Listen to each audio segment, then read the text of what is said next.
Have you been wondering about using an elemental diet to heal your SIBO or perhaps other gut-related issues? Let's talk about that right now. I am Sylvie McCracken from HollywoodHomestead.com, and I'm the author of the SIBO Solution, your comprehensive guide to eliminating small intestinal bacterial overgrowth. And I did an elemental diet twice actually, and it's one of the several things that I did in order to overcome my SIBO. So I wrote an entire blog post all about this, so if you want all the nerdy details, you can click on the link below if you're watching on YouTube, or if you're on my site already, this is embedded on that same blog post. But essentially what I wanted to get on a little video and tell you about are, the short tips in regards to this and what I learned the hard way. So I did at first the Vivinex Elemental Diet from Nestle, and the pro to that is it's really easy. You just grab the powder and you're essentially mixing it in water and you're drinking it and you go on with your day, right? Now the cons to that is if you're, a real foodie like I am, you can just imagine what the ingredients are in a Nestle product, right? So there's soy and all kinds of nastiness, right? But this Vivinex product is the only one that has been tested for SIBO. So that is part of why I went with that option in the first place. I was so ready to be done with it, I wanted to just get it over with.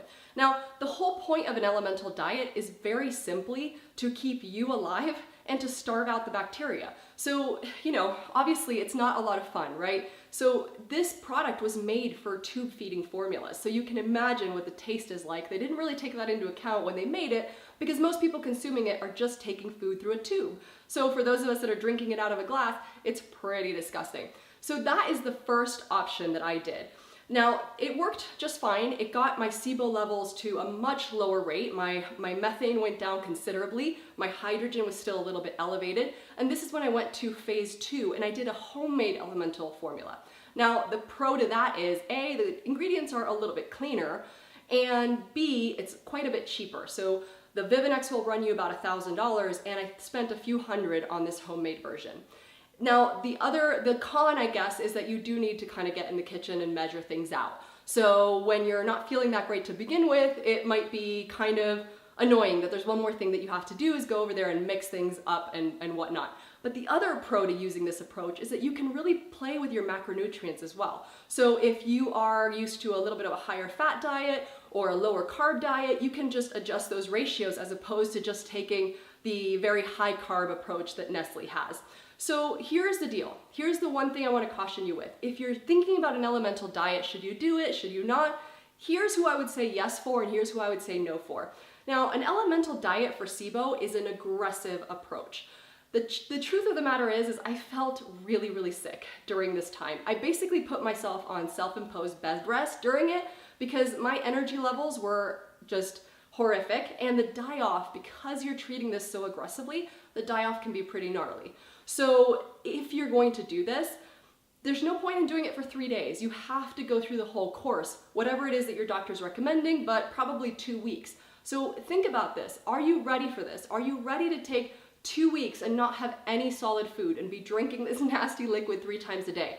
I'm not discouraging it at all because it is what made the most progress the quickest for me. But I want to make sure that before you invest in this financially and time-wise, that you're really ready to take this approach. And I wouldn't necessarily use it as your first method of treatment. I would go maybe with an herbal antibiotic route where you can kind of go on with your life before you go to this drastic approach, and only use it really if necessary. Or if your doctor says that your levels are so severe that it's going to take you multiple rounds of herbal antibiotics. So I just wanted to share that pro and con with you. I would love to hear from you in the comments below. If you're on YouTube, come over to HollywoodHomestead.com/elemental-diet, and please leave a comment. Let me know what you think. And if you haven't already picked up a copy of the SIBO Solution, I go into much more detail there on exactly what my experience was and how I used all of these different treatments to finally eradicate my SIBO, and more importantly, prevent recurrence, because it is so difficult with SIBO to prevent it from coming back, right? And that's what we want to do long term. So make sure that you read all of that, and I hope that you're feeling better really, really soon. I'll see you in the comments.